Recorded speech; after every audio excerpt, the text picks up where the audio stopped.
I love poetry because I think it's all too easy to start thinking in a rut, and poetry is the way out of ruts of language. It encourages us to see things fresh or in a new way, to think a different way about what we're encountering.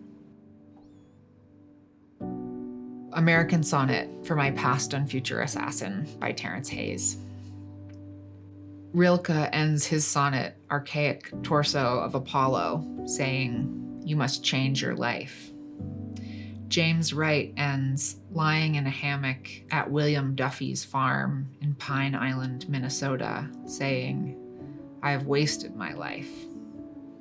Ruth Stone ends a moment saying, "You do not want to repeat my life." A minute seed with a giant soul kicking inside it at the end and beginning of life. After the opening scene where a car bomb destroys the Black detective's family, there are several scenes of our hero at the edge of life. A shootout in an African-American folk museum, a shootout in the middle of an interstate rest stop parking lot, a barn shootout endangering the farm life. I live a life that burns a hole through life, that leaves a scar for life, that makes me weep for another life. Define life. This is a poem from this book of poems called American Sonnets for My Past and Future Assassin. Every poem in the book is titled American Sonnet for My Past and Future Assassin. The poems grapple in a really interesting way, I think, with racial justice in the US right now and what it is like to live as a Black man and an American.